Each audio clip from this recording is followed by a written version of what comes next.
आप देख रहे हैं सफलता ग्रुप और आज हम बात कर रहे हैं वर्ग इंटर के कुछ महत्वपूर्ण ऑब्जेक्टिव क्वेश्चन जो इतिहास से लिया गया है। इतिहास विषय से कुछ लिया गया महत्वपूर्ण ऑब्जेक्टिव प्रश्न है जो आपके परीक्षा के दृष्टिकोण से काफ़ी ही महत्वपूर्ण है। इससे पहले का वीडियो इतिहास का अपलोड है, अगर अभी तक आपने उसे नहीं देखा है तो जाके उसे देख लीजिए। तो ये इंटर का इतिहास का आपको चैप्टर नंबर 5 है जो आप सफलता ग्रुप के सौजन्य से देख रहे हैं। तो चलिए बगैर देर किए हुए शुरू करते हैं। इंटरमीडिएट इतिहास चैप्टर नंबर 5 यात्रियों के नज़रिए समाज के बारे में उनकी समझ, लगभग 10वीं शताब्दी से 17वीं सदी तक के महत्वपूर्ण ऑब्जेक्टिव प्रश्न और उनके उत्तर। तो हमारा पहला नंबर प्रश्न देख लीजिए। हमारा पहला नंबर प्रश्न यहाँ पर काफ़ी महत्वपूर्ण है। लगभग 10वीं से 17वीं सदी तक भारत में विभिन्न विदेशी यात्रियों ने जिन कारकों से प्रेरित होकर यात्रा की थी वे थे। ऑप्शन ए को देखिए, व्यापार के हेतु। ऑप्शन बी को देखिए, सैनिक अभियान करने, पुरोहित के रूप में धार्मिक ज्ञान प्राप्ति तथा तीर्थ यात्रा करने हेतु। ऑप्शन सी को देखिए, साहस की भावना से प्रेरित होकर। और ऑप्शन नंबर डी को देखिए, उपयुक्त तीनों बिंदु ए से सी तक सही है। तो हमारा सही आंसर यहाँ पर ऑप्शन नंबर डी जो है बिल्कुल सही हो जाएगा। यानी कि 10वीं शताब्दी से 17वीं सदी तक भारत के विभिन्न यात्री ने जिस कारण से प्रेरित होकर यात्रा की थी वो व्यापार के हेतु भी किया था, सैनिक अभियान करने में पुरोहित के रूप में धार्मिक ज्ञान प्राप्त करने के लिए भी किया था, साहस की भावना से प्रेरित होकर भी किया था, और उपयुक्त तीनों बिंदु ए और बी सी सही है। यानी ऑप्शन नंबर हमारा डी जो है यहाँ पर बिल्कुल सही हो जाएगा। चलिए दूसरा नंबर प्रश्न जानते हैं। दूसरा नंबर प्रश्न भी आपको काफ़ी महत्वपूर्ण प्रश्न है। 15वीं शताब्दी में विजयनगर शहर के विषय में सर्वाधिक महत्वपूर्ण में से एक विवरण प्राप्त होता है। ऑप्शन ए को देखिए, राजनयिक अब्दुल रज्जाक समरकंदी से। बी को देखिए, मोहम्मद इब्न अहमद अबू रेहान अलबूरिनी से। सी को देखिए, इटली से आए मार्को पोलो से। और ऑप्शन नंबर डी को देखिए, मॉस्को से आए इब्न बतूता से। तो सही आंसर यहाँ पर ऑप्शन नंबर ए जो है हमारा बिल्कुल सही हो जाएगा, राजनयिक अब्दुल रज्जाक समरकंदी से। चलिए तीसरा नंबर प्रश्न जानते हैं। तीसरा नंबर प्रश्न भी आपको काफ़ी महत्वपूर्ण है। अनेक विदेशी यात्रियों ने भारत के जिन दो चीज़ों को असमान माना। ऑप्शन ए को देखिए, दूध तथा अंडा।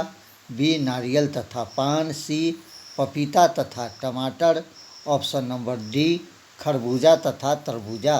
तो सही आंसर यहाँ पर ऑप्शन नंबर बी जो है हमारा बिल्कुल सही हो जाएगा, नारियल तथा पान। चौथा नंबर प्रश्न को जानते हैं। चौथा नंबर प्रश्न भी आपको महत्वपूर्ण प्रश्न है। भारत में अल-बरूनी जिसके साथ आया था उसका नाम था। Option A Mohammad Ghori. B Taimurlang. C Mohammad Ghaznavi. और option number D Nadir Shah. तो सही आंसर यहाँ पर ऑप्शन नंबर सी जो है बिल्कुल सही हो जाएगा, मोहम्मद गजनबी के साथ अल-बरूनी भारत आया था। चलिए अगला प्रश्न जानते हैं। हमारा अगला प्रश्न भी आपको काफ़ी महत्वपूर्ण प्रश्न है। 5वां नंबर प्रश्न को देख लेते हैं। 5वां नंबर प्रश्न भी आपको काफ़ी महत्वपूर्ण प्रश्न है। 5वां नंबर प्रश्न देखिए, कहता है कि अल-बरूनी भारत में किस शताब्दी में आया था। वह थी 11वीं शताब्दी, 10वीं शताब्दी, 14वीं शताब्दी। और ऑप्शन नंबर डी 17वीं शताब्दी। तो अल-बरूनी भारत में जिस शताब्दी में आया था वो आपको 11वीं शताब्दी बिल्कुल सही आंसर हो जाएगा। ऑप्शन नंबर यहाँ पर ए बिल्कुल सही हो जाएगा। छठा नंबर प्रश्न को जानते हैं। छठा नंबर प्रश्न भी आपको काफ़ी महत्वपूर्ण है। इब्न बतूता की भारत यात्रा को किस शताब्दी से संबंधित माना जाता है?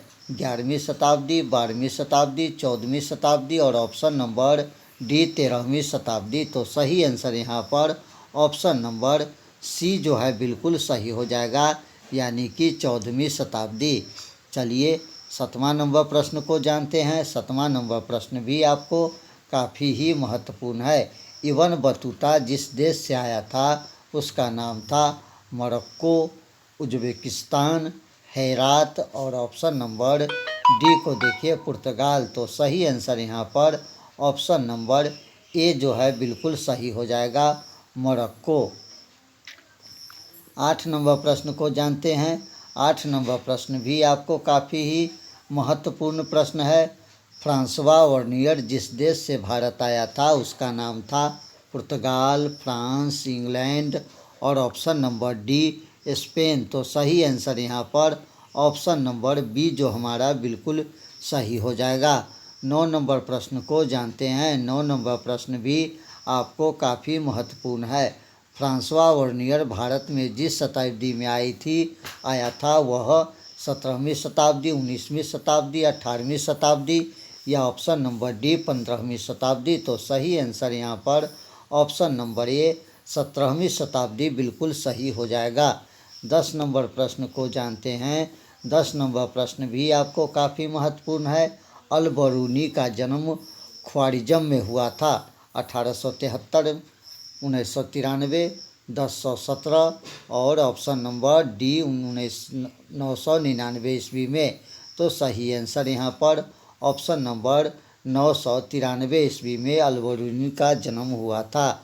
चलिए 11 नंबर प्रश्न को जानते हैं। 11 नंबर प्रश्न भी आपको काफ़ी ही महत्वपूर्ण है।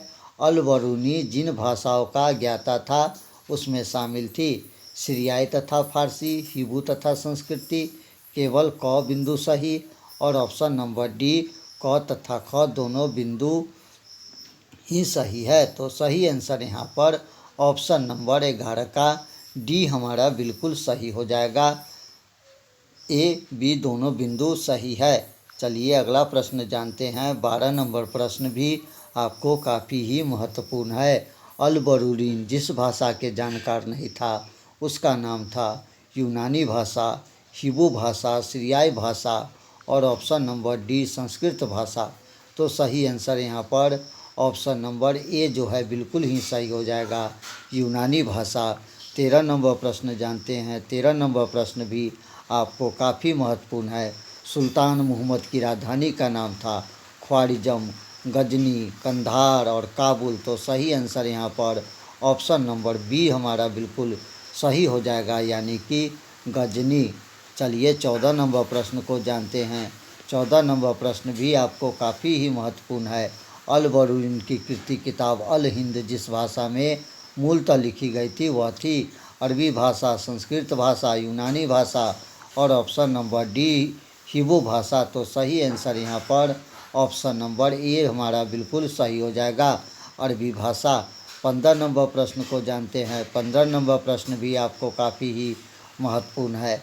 भारत के जिन 3 भाषाओं के ग्रंथ में अरबी भाषा में हुए अनुवादों से अल बरूनी परिचित था वह थी संस्कृत, पाली तथा प्राकृतिक, हिंदी, संस्कृत तथा तमिल, हिंदी, उर्दू तथा संस्कृत और ऑप्शन नंबर डी को देखिए संस्कृत, तेलुगु, मलयालम। तो सही आंसर यहाँ पर ऑप्शन नंबर ए आपको बिल्कुल ही सही हो जाएगा, 15 का ए संस्कृति, पाली तथा प्राकृति। 16 नंबर प्रश्न को जानते हैं। 16 नंबर प्रश्न भी आपको काफ़ी महत्वपूर्ण। रिहाल के रचनाकार का नाम है इब्न बतूता, अल बरूनी, मार्को पोलो और ऑप्शन नंबर डी दुर्ते बार बेस्से। तो सही आंसर यहाँ पर इब्न बतूता बिल्कुल सही हो जाएगा, ऑप्शन नंबर ए यहाँ पर सही हो जाएगा। 17 नंबर प्रश्न को जानते हैं। 17 नंबर प्रश्न भी आपको काफ़ी महत्वपूर्ण है। इब्न बतूता ने अपनी यात्रा का विवरण लिखा था फारसी में, उर्दू में, अंग्रेजी में, अरबी में। तो आपको सही आंसर यहाँ पर ऑप्शन नंबर ए जो है देखने को बिल्कुल सही मिल जाएगा, फारसी भाषा में। 18 नंबर प्रश्न को जानते हैं। 18 नंबर प्रश्न भी आपको काफ़ी ही महत्वपूर्ण है। इब्न बतूता का संबंध था मोरक्को से, चीन से, मलेशिया से और ऑप्शन नंबर डी तिब्बत से। तो सही आंसर ऑप्शन नंबर ए आपको बिल्कुल सही मिल जाएगा, मोरक्को से। चलिए 19 नंबर प्रश्न को जानते हैं। 19 नंबर प्रश्न भी आपको काफ़ी ही महत्वपूर्ण है। मध्य एशिया के रास्ते होकर इन बतूता सन 1833 में स्थल मार्ग से पहुंचा था सिंध, मुल्तान, लाहौर और ऑप्शन नंबर डी पानीपत। तो सही आंसर यहाँ पर ऑप्शन नंबर ए सिंध जो है बिल्कुल सही हो जाएगा। 20 नंबर प्रश्न को जानते हैं। 20 नंबर प्रश्न भी आपको काफ़ी महत्वपूर्ण है। 20 नंबर प्रश्न कहता है इब्न बतूता जब दिल्ली पहुंचा था तो उस समय दिल्ली के गद्दी पर बैठा था गयासुद्दीन तुगलक, मोहम्मद बिग तुगलक, फिरोजा शाह तुगलक और option number D Alauddin Khilji. तो सही आंसर यहाँ पर ऑप्शन नंबर आपको बी जो है बिल्कुल सही हो जाएगा, मोहम्मद बिन तुगलक। 21 नंबर प्रश्न को जानते हैं। 21 नंबर प्रश्न भी काफ़ी महत्वपूर्ण है। 21 नंबर प्रश्न कहता अल बरूनीन भारत में किसके साथ आया था, मोहम्मद बिन कासिम, मोहम्मद गजनी, मोहम्मद गौरी और option number D Qutubuddin Aibak. तो सही आंसर यहाँ पर ऑप्शन नंबर बी जो है बिल्कुल सही हो जाएगा, मोहम्मद गजनी के साथ अल बरूनी भारत आया था। 22 नंबर प्रश्न को जानते हैं। 22 नंबर प्रश्न भी आपको काफ़ी महत्वपूर्ण है। मेगास्थनीज भारत में किस शासक के राजदूत बनकर आया था, सिकंदर को, डैमेस्क को, सेल्यूकस को और ऑप्शन नंबर डी इनमें से कोई नहीं। तो सही आंसर ऑप्शन नंबर सी हमारा बिल्कुल सही हो जाएगा, सेल्यूकस। 23 नंबर प्रश्न को जानते हैं। 23 नंबर प्रश्न भी आपको महत्वपूर्ण है।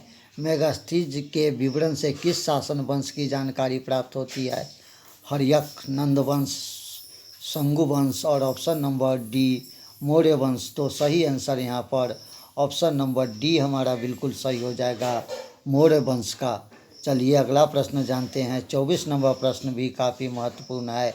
किस तीर्थयात्री की यात्रा का राजकुमार कहा जाता है, हेनसांगा को, फ्लिहान को, हितसिंगा को और ऑप्शन नंबर डी हिबिली को। तो सही आंसर यहाँ पर हेनसांगा बिल्कुल सही हो जाएगा। चलिए 25 नंबर प्रश्न को जानते हैं। 25 नंबर प्रश्न भी आपको महत्वपूर्ण है। हेनसांगा की यात्रा वृत्तांत का क्या नाम था, हापी, पीसीयू, सीयू की इनमें से कोई नहीं। तो सही आंसर यहाँ पर ऑप्शन नंबर सीयू की जो है बिल्कुल सही हो जाएगा। चलिए अगला प्रश्न जानते हैं। 26 नंबर प्रश्न भी आपको महत्वपूर्ण प्रश्न है।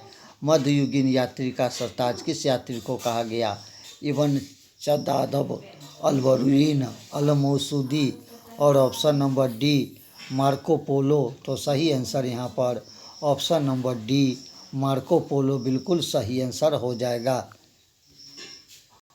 चलिए अगला प्रश्न जानते हैं। हमारा 27 नंबर प्रश्न भी आपको काफ़ी महत्वपूर्ण है। सर्वाधिक यूरोपीय यात्री किस मुग़ल शासन के समय में भारत आए थे, अकबर, जहांगीर, शाहजहां और ऑप्शन नंबर डी औरंगजेब। तो सही आंसर यहाँ पर ऑप्शन नंबर बी जहांगीर बिल्कुल सही आंसर हो जाएगा। 28 नंबर प्रश्न को जानते हैं।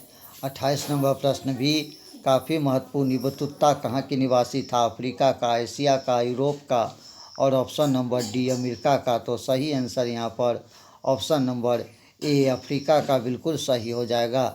29 नंबर प्रश्न को जानते हैं। 29 नंबर प्रश्न भी आपको काफ़ी महत्वपूर्ण है। कौन सा यूरोपीय यात्री पेशे से चिकित्सक था, पीटर मुंडी, डर्विनियर, राल्फ पिच और ऑप्शन नंबर डी को देखिए वर्नियर। तो सही आंसर ऑप्शन नंबर डी हमारा बिल्कुल यहाँ पर सही हो जाएगा, वर्नियर। 29 का डी आंसर सही हो जाएगा। 30 नंबर प्रश्न को जानते हैं। 30 नंबर प्रश्न भी काफ़ी महत्वपूर्ण। शाहजहां के समय हुए उत्तराधिकारी युद्ध का वर्णन किस यात्री ने किया था, निकोलो कोटी ने, वर्नियर ने, अब्दुल रज्जाक ने और ऑप्शन नंबर डी पेइस ने। तो सही आंसर यहाँ पर ऑप्शन नंबर बी जो है वर्नियर बिल्कुल सही हो जाएगा। 31 नंबर प्रश्न को जानते हैं। 31 नंबर प्रश्न भी आपको काफ़ी महत्वपूर्ण है। किस एकमात्र विदेशी यात्री ने मुग़ल कालीन कारखाने का विवरण दिया है, वर्नियर ने, मनुची ने और ऑप्शन नंबर डी को देखिए गुलेली करीने। तो सही आंसर यहाँ पर ऑप्शन नंबर ए जो है बिल्कुल सही हो जाएगा। चलिए 32 नंबर प्रश्न को जानते हैं। 32 नंबर प्रश्न कहता है दासों के विषय में विस्तृत विवरण किस यात्री ने दिया है? अल्बोरिनी ने, वर्नियर ने, इवतुता ने और ऑप्शन नंबर डी को देखिए इनमें से कोई नहीं। तो सही आंसर यहाँ पर इवन बतूता बिल्कुल सही हो जाएगा। ऑप्शन नंबर सी सही हो जाएगा। 33 नंबर प्रश्न को जानते हैं। 33 नंबर प्रश्न कहता है किस नगर का अथवा उसके किले का वर्णन प्रायः अधिकांश यात्री द्वारा किया गया? लाहौर, चुनार, कलिजड़ और ऑप्शन नंबर डी को देख लीजिए। ऑप्शन नंबर डी कहता है ग्वालियर। तो सही आंसर यहाँ पर ऑप्शन नंबर डी जो है बिल्कुल सही हो जाएगा, यानी कि ग्वालियर। अगला प्रश्न जानते हैं। हमारा 34 नंबर प्रश्न भी आपको काफ़ी महत्वपूर्ण है। 34 नंबर प्रश्न कहता है भारतीय अध्ययन संबंधित बाधाओं का वर्णन की विदेशी यात्रा द्वारा किया गया था? अल्बोरिन, इब्न तुता, अल मसूदी और ऑप्शन नंबर डी को देख लीजिए अब्दुल रजाक। तो सही आंसर यहाँ पर ऑप्शन नंबर ए अल-बरूनी बिल्कुल सही आंसर हो जाएगा। चलिए 35 नंबर प्रश्न को जानते हैं। 35 नंबर प्रश्न भी काफ़ी महत्वपूर्ण है। 35 नंबर प्रश्न कहता है कि वर्नियर एवं पेलसेल के अनुसार भारत में कृषि भूमि का स्वामी कौन था? जमींदार, कृषक, राज्य और ऑप्शन नंबर डी कहता है उपयुक्त सभी। तो सही आंसर यहाँ पर 35 का ऑप्शन नंबर सी जो है बिल्कुल सही हो जाएगा, राज्य। 36 नंबर प्रश्न को जानते हैं। 36 नंबर प्रश्न भी आपको काफ़ी महत्वपूर्ण। कटुंक कौन था? सैनिक शिविरों का प्रधान, प्रादेशिक गवर्नर, संवादवाहक और ऑप्शन नंबर डी हाथी सेना का प्रधान। तो सही आंसर यहाँ पर ऑप्शन नंबर डी हाथी सेना का प्रधान हो जाएगा। 36 का आंसर डी हाथी सेना का प्रधान। 37 नंबर प्रश्न को देख लीजिए। 37 नंबर प्रश्न भी आपको काफ़ी ही महत्वपूर्ण प्रश्न है।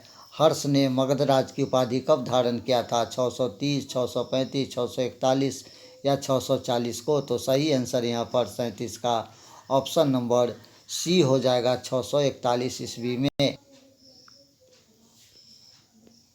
38 नंबर प्रश्न को देख लीजिए। 38 नंबर प्रश्न हेन संगा कितने समय तक भारत में रहा? 14 वर्ष, 8 वर्ष, 16 वर्ष और ऑप्शन नंबर डी 12 वर्ष तक। तो सही आंसर यहाँ पर ऑप्शन नंबर ए 14 वर्ष बिल्कुल सही हो जाएगा। हेन संगा 14 वर्ष तक भारत में रहे थे। 39 नंबर प्रश्न को जान लीजिए। 39 नंबर प्रश्न भी काफ़ी महत्वपूर्ण है। हेन संगा की मृत्यु कब हुई? 660, 664, 662 और ऑप्शन नंबर डी 666 को। तो सही आंसर यहाँ पर ऑप्शन नंबर बी 664 ईस्वी बिल्कुल सही आंसर हो जाएगा। 40 नंबर प्रश्न को देख लीजिए। 40 नंबर प्रश्न भी आपको महत्वपूर्ण है। हर्षवर्धन के समय में सेना का सर्वोच्च अधिकारी कौन होता था? बालाधिकृत, महाबालाधिकृत, पाती और ऑप्शन नंबर डी को देख लीजिए कटुक। तो सही आंसर यहाँ पर ऑप्शन नंबर बी हमारा सही हो जाएगा, महाबलाधिकृत। 41 नंबर प्रश्न को जानते हैं। 41 नंबर प्रश्न भी आपको काफ़ी महत्वपूर्ण है। हर्षवर्धन के शासनकाल में राजकीय आय का प्रमुख साधन भूमिकर था, जो उपज का 5वां भाग था, 4था भाग था, 6ठा भाग था और ऑप्शन नंबर डी को देखिए इनमें से कोई नहीं। तो सही आंसर यहाँ पर ऑप्शन नंबर सी 6ठा भाग बिल्कुल सही हो जाएगा। 42 नंबर प्रश्न को जानते हैं। 42 नंबर प्रश्न भी काफ़ी महत्वपूर्ण है। हेन संगा ने कन्नौज में एक धार्मिक सम्मेलन का आयोजन किया, जिसकी कार्य होती रही 18 दिन, 20 दिन, 16 दिन और ऑप्शन नंबर डी 17 दिनों तक। तो ऑप्शन ए हमारा बिल्कुल यहाँ पर सही हो जाएगा, 18 दिनों तक।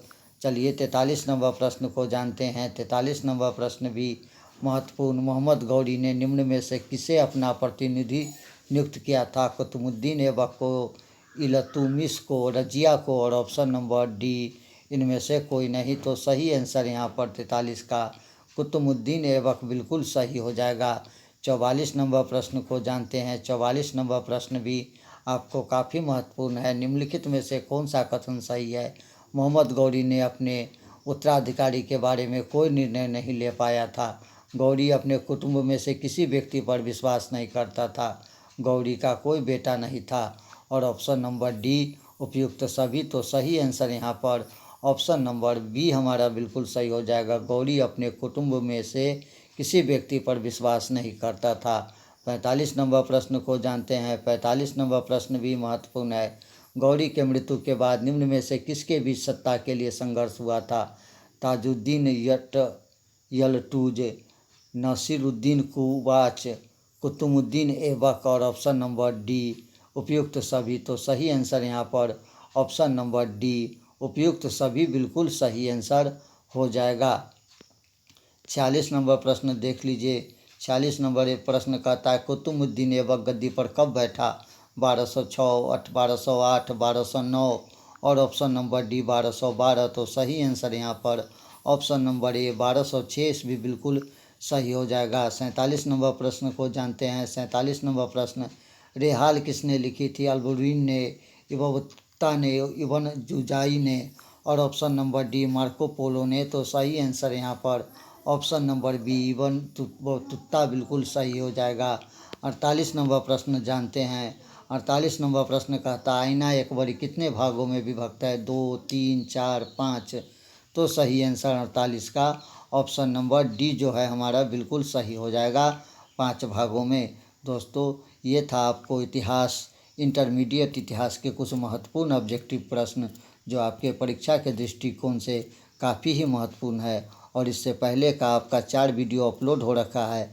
अगर अभी तक आपने नहीं देखा है तो जाके देख लीजिए। आज हम सफलता ग्रुप के सौजन्य से बात कर रहे थे इंटरमीडिएट इतिहास के कुछ महत्वपूर्ण ऑब्जेक्टिव प्रश्न और उनके आंसर का, जो चैप्टर नंबर 5 यात्रियों के नज़रिए समाज के बारे में उनकी समझ लगभग 10वीं सदी से 17वीं सदी तक के महत्वपूर्ण ऑब्जेक्टिव प्रश्न और उसके आंसर। तो दोस्तों बने रहिए आप सफलता ग्रुप के साथ। हम ऐसे ही सभी वर्ग के महत्वपूर्ण ऑब्जेक्टिव और सब्जेक्टिव क्वेश्चन लेकर हाजिर होते रहेंगे। तब तक के लिए दीजिए इजाज़त। नमस्कार। जय हिंद।